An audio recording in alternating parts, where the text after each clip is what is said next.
So this is a sutta called the Uposatha. So it's about the observance day. So now at that time, it being the Uposatha day, Visakha went to the Blessed One in the middle of the day, and on arrival, having bowed down to him, sat to one side.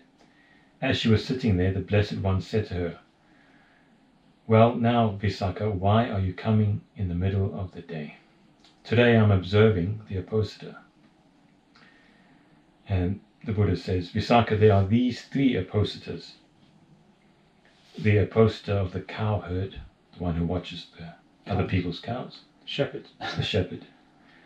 The Uposatha of the giants, and the Uposatha of the noble ones." So what is the Uposatha of the cow herd? Just as when a cow herd, let's call it the shepherd, returns the sheep to their owners in the evening, he reflects, "Today the sheep wandered to that spot and this, drank at this spot and that. Tomorrow they will wander to that spot and this, will drink at this spot and that." In the same way, there is the case where a certain person observing the Uposatha reflects, "Today I ate this sort of food and that sort of food. Tomorrow I will eat that sort of food and this sort of food." He spends the day with an awareness imbued with that covetousness, with that greed. Such is the Uposatha of the shepherd, Visakha. So basically just thinking about sensuality, what he had, what he will have, how will have it, working for it, planning for it. That is what he's observing. That's the observance of his mind. Those values are values that his mind is observing. So that's why it's the type of Uposatha. It's the type of observance. What did I have? Where did I have it? How I had it? What I more of it? Where will I get more of it? More of the same, new stuff, sensuality. Like the sheep. Drink here, eat there. Yeah. So it's the way normal people, well, it's like an average, uninstructed people. mind would do. Yeah, that's what the values are. Pleasure, protecting the pleasure, getting more pleasure, avoiding pain. Yeah, like thinking about the past pleasures. How can I get more of the same? Get more of the same. Similar. And that does require, people like take it for granted. They don't necessarily develop self-awareness, but if they would become self-aware, they would realize that requires planning and observing and contemplating and deciding and actually it involves quite a lot of work. Yeah, sure. So it is a type of observance. Yeah. It's that anticipation, that practice of anticipating. Oh yeah, that's what's like a driving force. It's that anticipation, the ride. It's what gives you the energy and inspiration to do it.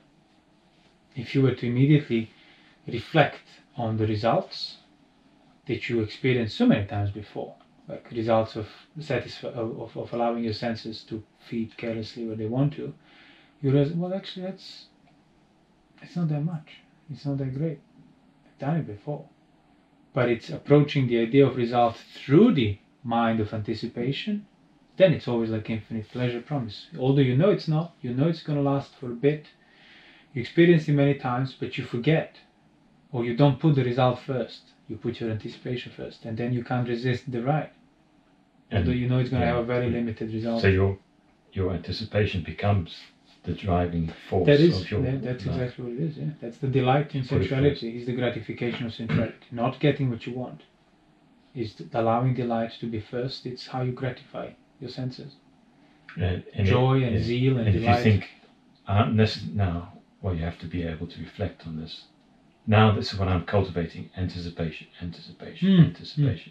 So even if I get that and more of what I anticipated, what I'm cultivating the whole time is anticipation. So what I will have in the future for sure is anticipation. So even if I get the content of what I'm anticipating, that anticipation, the mind of anticipation overrides everything that I would get particularly, specifically. Whatever food, whatever pleasurable experience, my mind will be unsatisfied. That is exactly, when the Buddha talks about understanding the gratification of sensuality, it's that, chanda, the delight, the zeal, the anticipation. It's not the contact with the agreeable object. That's not the gratification. No, the gratification. You're already gratifying your sensuality by allowing that anticipation to be first, by accepting it, by welcoming it, by delighting it further. That's the inspiration, the uplifting, the joy towards. That's already your gratification of sensuality. And then everything else that follows through the framework of anticipation is just proliferation of that gratification. So that's why it's never ending, because the framework of anticipation can last infinitely. You just have to keep it going. Just keep finding new stuff here and there to rekindle the anticipation. The gratification is that anticipation. Yeah. Chanda means zeal, means delight. Can mean like all of these, can mean good zeal, but it can mean bad zeal. Like you're very inspired, anticipating, full of energy, full of like effort and ready to do the work to get sensual pleasures. That's already your gratification. Not later on touching the result of the sensual pleasure that's pleasant. What people usually regard as satisfaction of my desires. No. Your satisfaction began when you jumped onto that kind of the pressure, that the sort of the effortless sort of ride of anticipation. And that's why sensuality is intoxicating, because it masks all the effort you are actually doing, but you are unaware of it because it feels effortless. If there is no anticipation towards the sense pleasure, even like, not so difficult tasks feel like depressing, feel heavy, feel pointless, feel hard to do.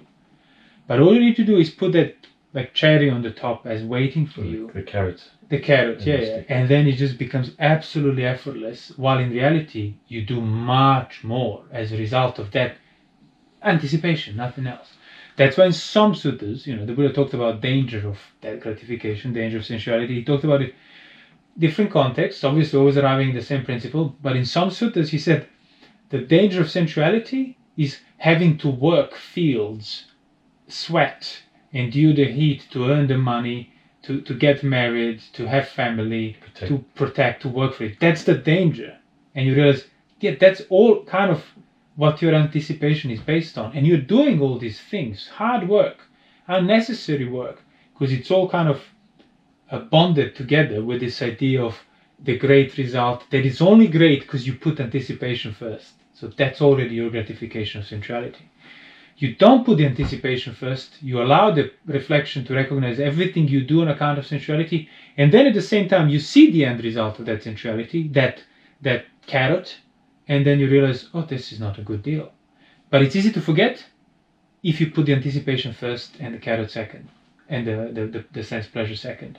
And then everything else becomes invisible, and it's just this effortless, inspired zeal that you're just flying weightless on. And that's exactly why sensuality is intoxicating, because it just feels you're not doing anything. It's like done to you. It's enjoyable because it's effortless, but in reality it's actually completely the opposite of the effortless. All the effort before, in the middle, and after, they will follow. It's a strain, major strain. It's a perpetual strain that is not felt because of the perversion of the order. Perversion of the order in this case is putting the anticipation first, and then allowing that to sort of become the framework for everything else you do, and then it masks the weight of it. That's the trick of it, nothing else. So don't put the anticipation first, don't act out of it first, endure it, discern the wider background while you're anticipating, and then things will just fall into place. The lack of satisfaction, the disgust, the peril, the actual ugliness of it, and then your anticipation will just fizzle out. And that's when gratification has been understood and abandoned. You don't have zeal anymore on account of that direction of sense desires. And then you have zeal towards renunciation. And that's a good chanta, good zeal, good desire.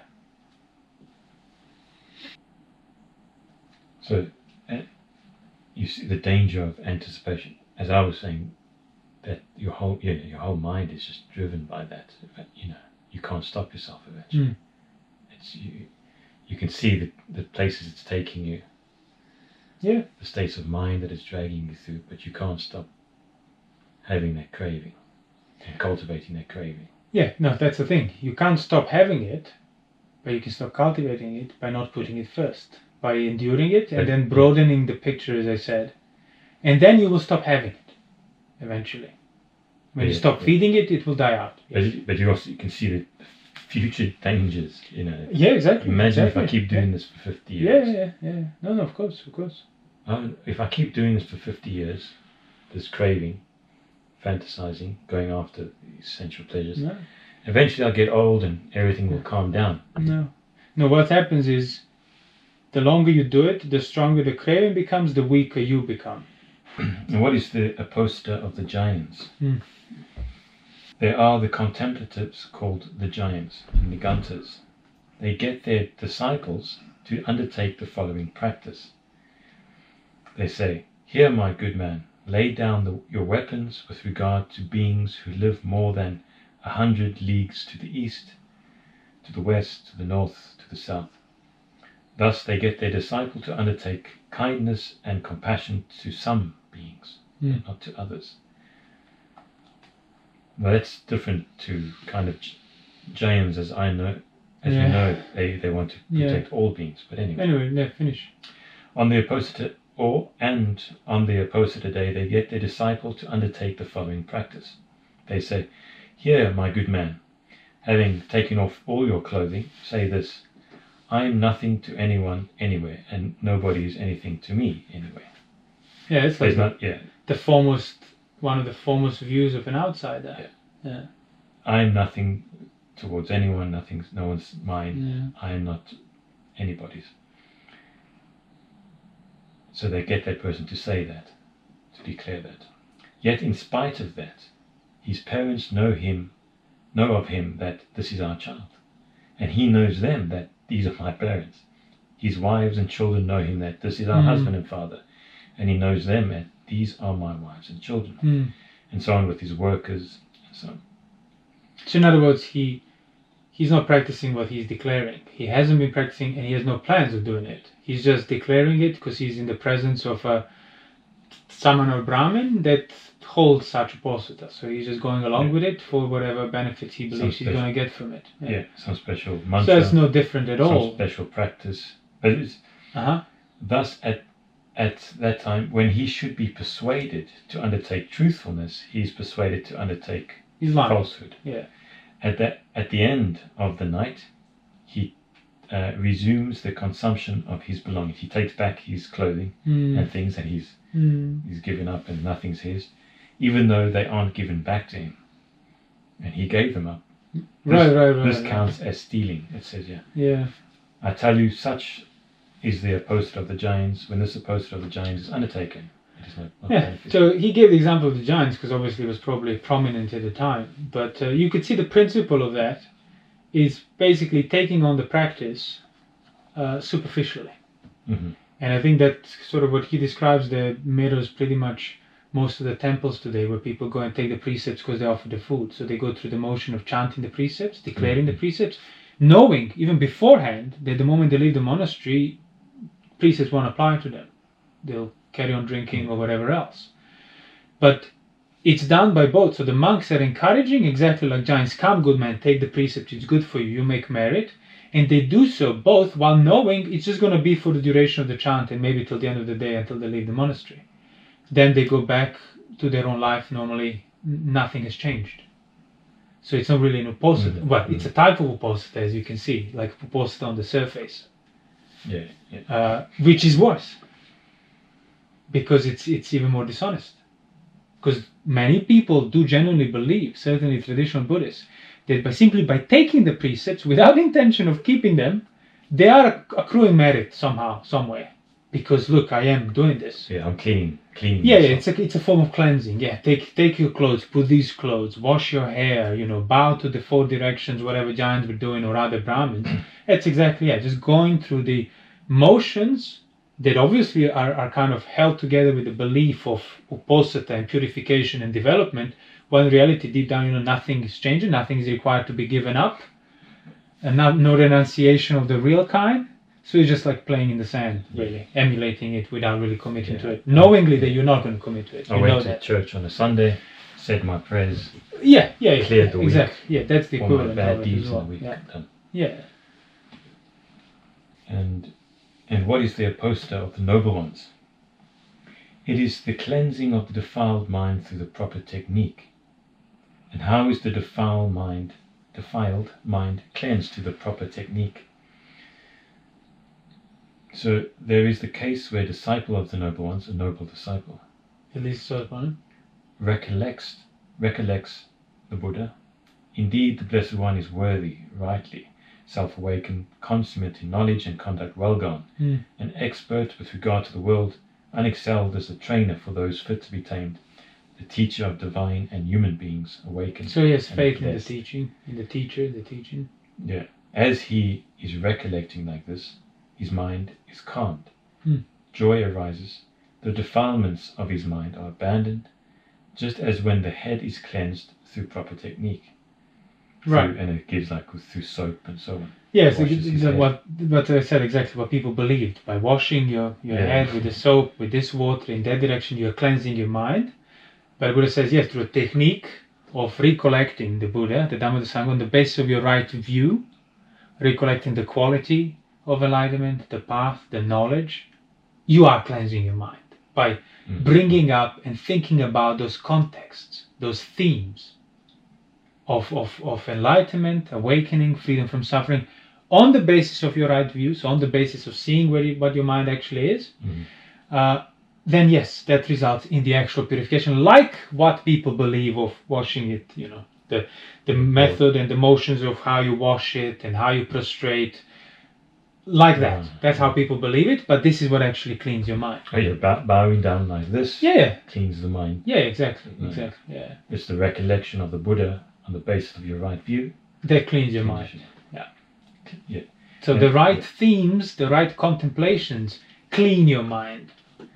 As we said so many times, as the Buddha said in many suttas, what you often think and ponder about, that becomes the direction of your mind. It's an inclination, it slopes, it goes that way. So if you often think and ponder about liberation, suffering, the peril of sensuality, the mind will turn away from those things that are contradictory to that. But that needs to be observed regularly, sustained. Thought about. Yeah, exactly. Thought about, pondered on. Rekindle your zeal towards that.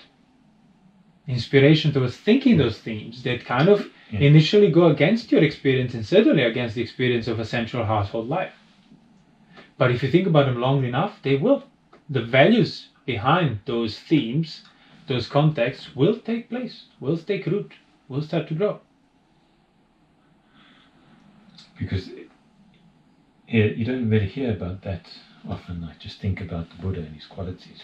It's kind of... Well, because people... Well, first of all, as with many other suttas, people ignore the fact that you need to be a Sotapanna first for that to apply to you.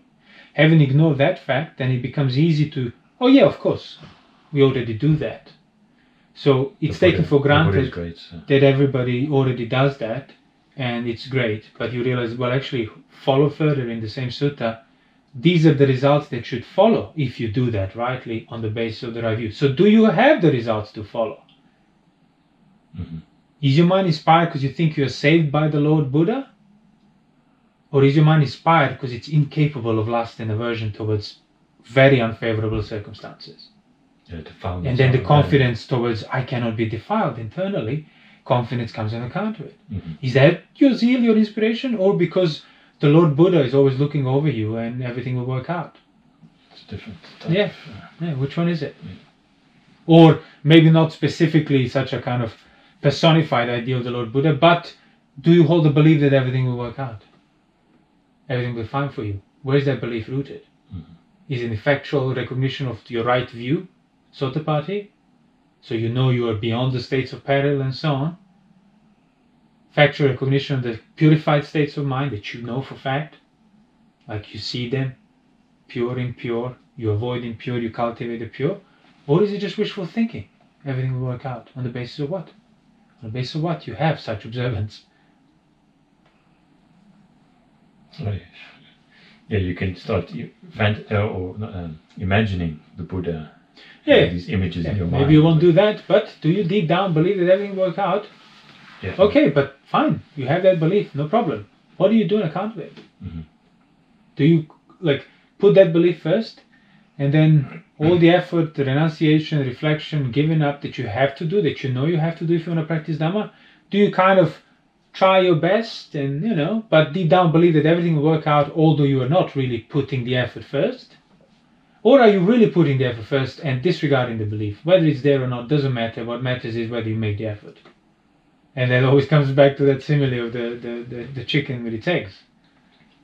If a chicken, even if she wishes every minute of her life, may these chicks, my chicks, pierce safely from these shells, but she doesn't sit on the eggs long enough, well enough, often enough, they won't.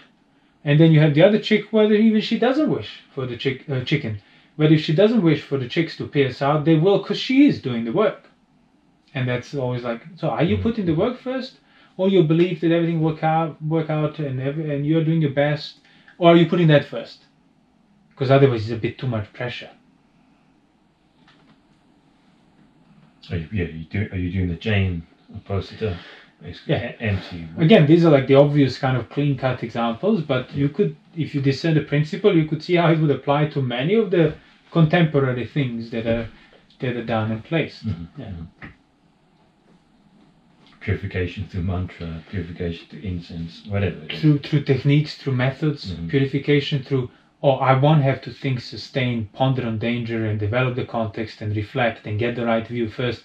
I'll just do this exercise pretty much. I'll just watch my nostrils like this, walk like this, attend to this, feel like this, and then I'll be purified. But it's like the only way for purification to occur is if you already can and have seen the signs of your mind, the phenomenon, the citta nimitta for what it is. If you basically have the right view. Without the right view, the domain where purification happens is just invisible to you.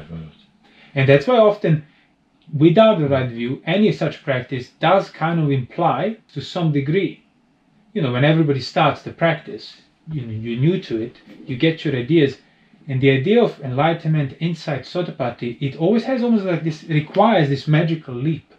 Like, I'm doing all this stuff, I'm committed, I'm doing these practices, and then the right view will happen to me, or arahantship will happen to me.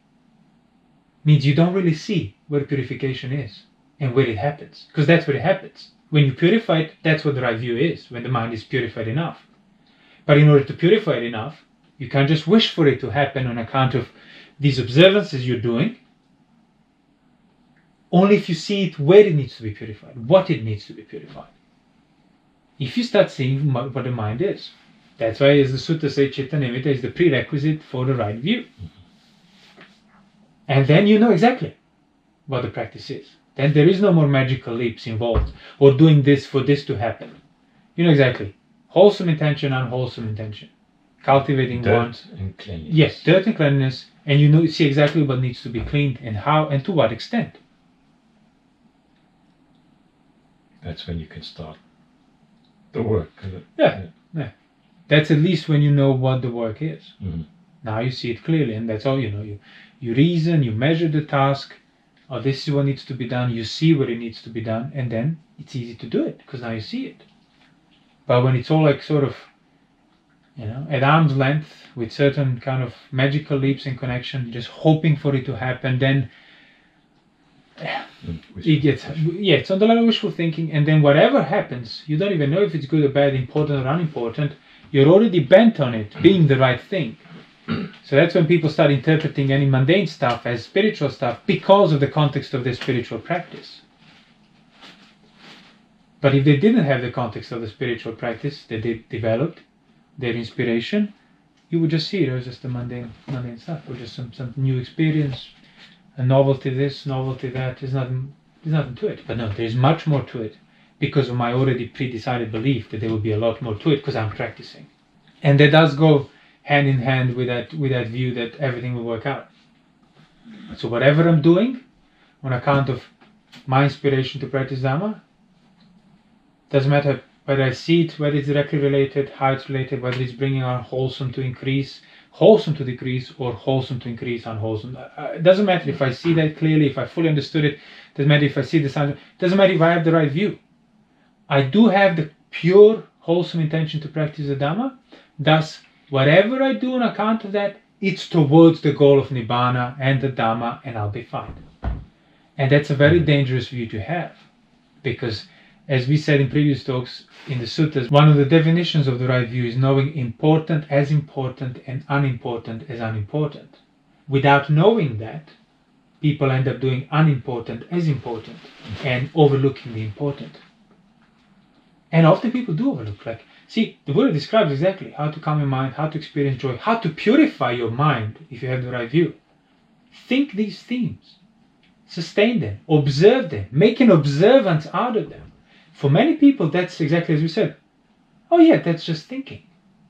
Mm-hmm. That's not as important. See, the attitude for somebody who would say, well, that's just merely thinking about the Buddha. That's not as important. There must be something more important. And there you go. You overlooked what's actually important. Mm-hmm. And went further and you lost it. But that is what's important. Do it long enough, you'll see it. Yeah. Oh, but that's just thinking. That's just contemplation.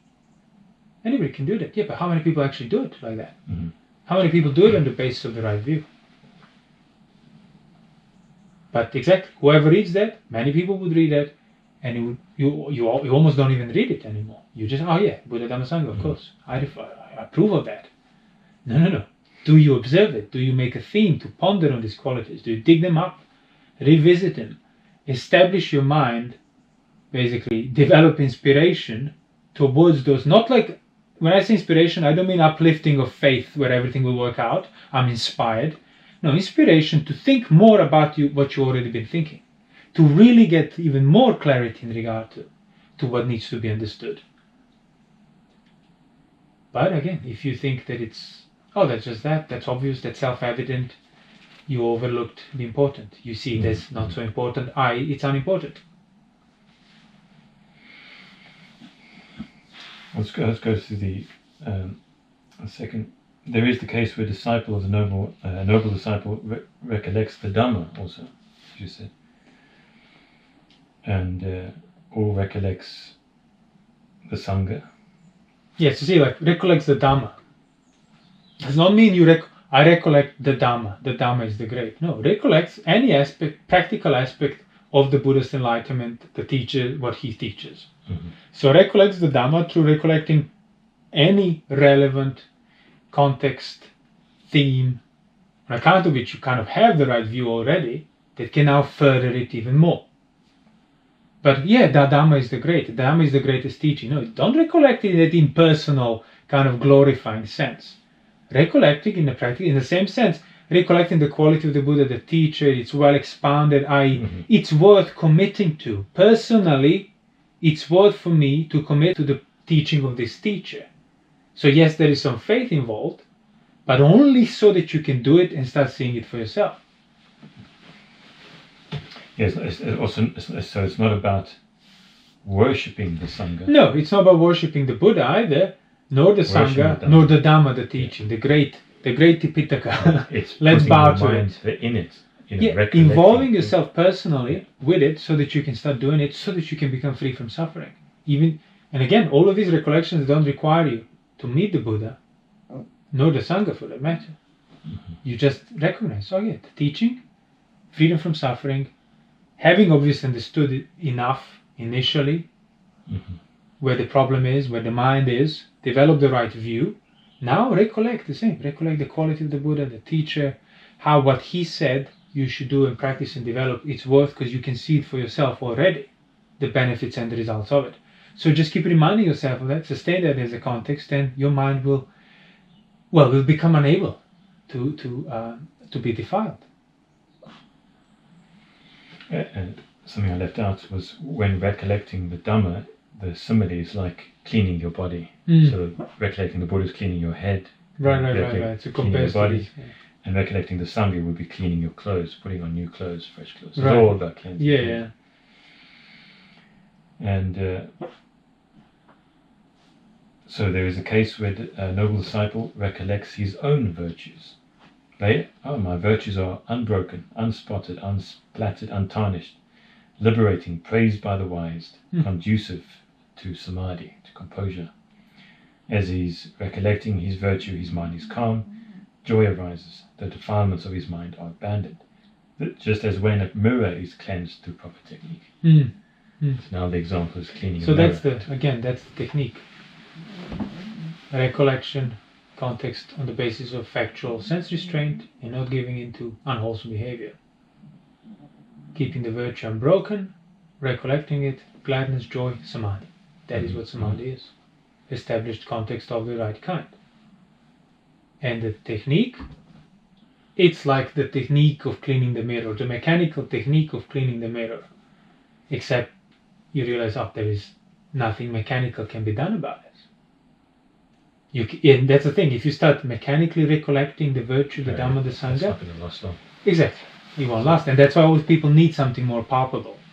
No, but tell me what to do, with my body, with my attention, with my sensations. Tell me something more palpable. Because if recollect my own virtues. Well, yeah, that would also be the thing. Yeah. So, do I keep 5 precepts? No. 8 precepts, 5 precepts, 8 precepts. And what is the result of that? What is the result of that? Uplifting of the Where mind. are my values? Yeah, you start realizing where your values are. Is it on the value of the shepherd? Like, I want this, I do it, I want that, now I do this? Or is it on the value, no, hold on. This observance of the precepts, it needs to be undertaken, like, infinitely, for the rest of my life. And I said that before, even it's better to take the 5 precepts for the rest of your life than 8 precepts on the weekend. Yeah. Because you will feel the weight of it, the context of it, and that's already a better basis for, then you can take 8 within that and so on, but you will never go below 5. But if you're just taking occasionally picking and choosing, your spiritual practice becomes like the shepherd's desires. I want this, now I have too much of it, now I want a spiritual practice, up until I forget, then I want back into this, then this, and you're just flopping from one to the other. Yeah. Unbeneficial. Yeah. So there is a case where a noble disciple recollects the devas. So actually, there are these devas in these heavens, these great kings and so on, who have the power over others' creations, and he thinks about all these other heavens, heavenly realms.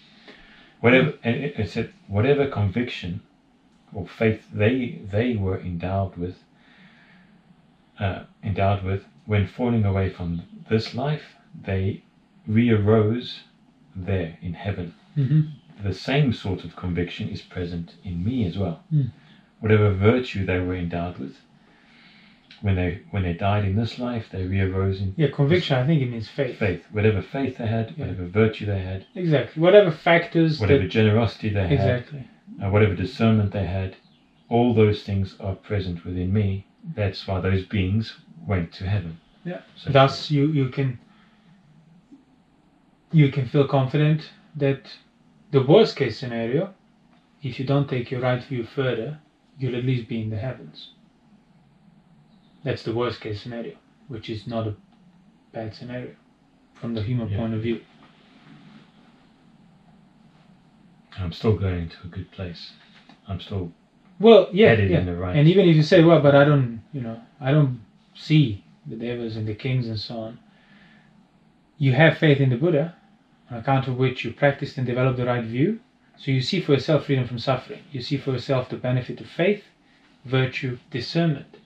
Now, the same source, the Buddha, who taught you these things that are kind of impossible to see. You realize the depth of the Dhamma when you get the right view. You realize how it cannot be obtained by accident.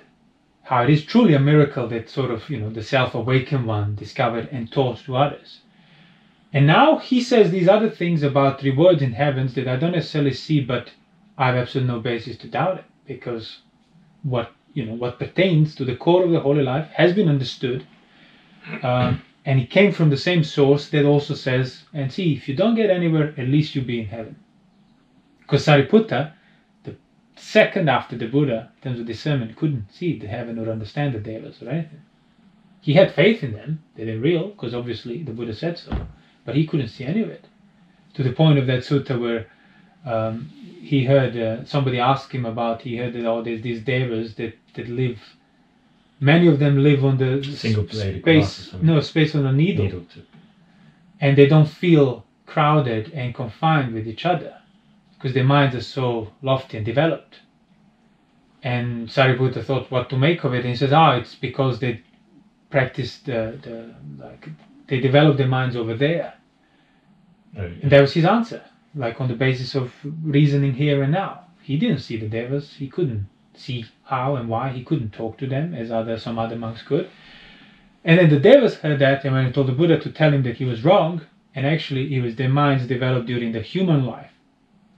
That's where the practice is. Now they're enjoying benefits. And then the Buddha told that to Sariputta, and he was like, oh yeah. But he couldn't see it for himself. So it's a kind of, can be the extension of the faith, but it's also, again, just to calm your mind down. Mm-hmm. If there's pressure, disturbances, but you do have the right view, but you might be overwhelmed, nevertheless, illness, something's happening, whatever else, hardships, bearing too much of the elements is just adding up. Reflect on these things and you get samadhi as a result of it. Because as I said, it did come from the same source. The source that taught you the right view and not to suffer amid suffering also talked about these other rewards. That why would he have a reason to lie if he already showed you something that no other teaching shows you, that doesn't require anything from it, doesn't require worship, doesn't require some weird kind of sacrificial, just requires good virtue, which is good regardless of the religion, not killing, not stealing, not cheating, not lying. It's good regardless of what your views are. Sense restraint, not engaging in sensuality, that's verifiable here and now. It's burden, it's unpleasant, it's peril, it results in more weight. All things you can see for yourself.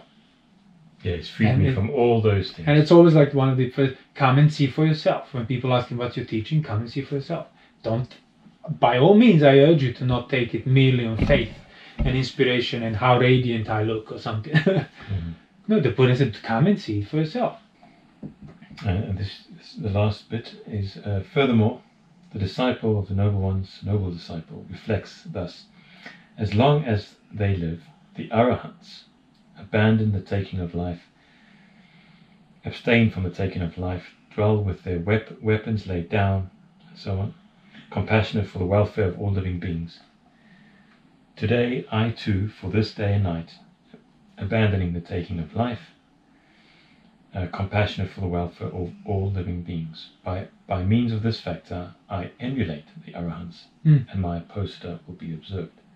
So a noble disciple, he takes on this thing and says, I'll just do it for this day and night.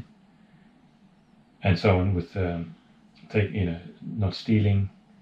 As long as they live, the arahants abandon uncelibacy, the sexuality, the sexual act, live a celibate life, secluded, refrain from the sexual act that is the village's way. Today I too, for this day and night, abandon uncelibacy. Yeah. So what's the difference between somebody just claiming to do that for a day and night and noble disciple doing it for a day and night? Because obviously it implies the noble disciple will go back to his life. Yeah. So would become uncelibate and so on if he doesn't want to practice further. But he is truthful during that day and night. Yeah. Why is he truthful and the previous example wasn't truthful? Why is he? Well, what is he doing? Well, no, the first guy with Giant's observances also doesn't kill it, but he's not truthful from the start. And noble disciple is truthful. Why is that? What's the difference?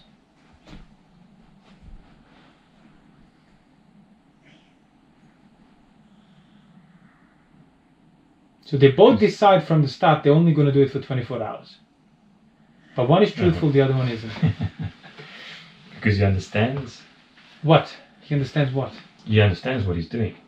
He understands that he's cleansing the mind. He's not doing it out of wishful thinking. He knows that he is cleansing the mind in this way. So he has direct insight into the behavior of an arahant, into the mind of an arahant. Exactly. That's exactly what it is. That's what Sotapada is. Understanding what arahantship is. That's the right view. Now,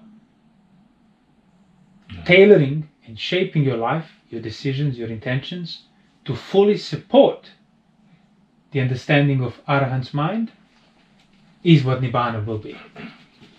it will result in Nibbana. Yeah. So when a noble disciple then says, I shall emulate the virtue, the behavior of an arahant, he understands exactly what that is. Yeah. So for that 24 hours, he is actually doing it. Although he knows he won't sustain it, at least his recognition of what he's doing pertains directly to what needs to be done. Right. So it's not like I just take on this method, this behavior, this technique, this observance for the wishful thinking of being an arahant, but I don't see for myself what arahant is. Yeah. Noble disciple does. He takes that practice up. He can pick it up. He's the only one that can. Exactly. He's the only one that can. Yeah. That's why it remains perpetually available. Mm-hmm. The right view. He might not engage with it all the time, as there were cases of careless sotapannas in the suttas, lay people, they drinking and doing this or that. Yeah. But the view that they can perpetually turn to and take on, the view of arahantship, that then they can commit to if they choose, if the sense of urgency sort of prods them in that direction, that remains, because that's what sotapanna is. Having that view accessible. The view of where the mind is and what the right practice is, what the right taming is, exactly what the escape is.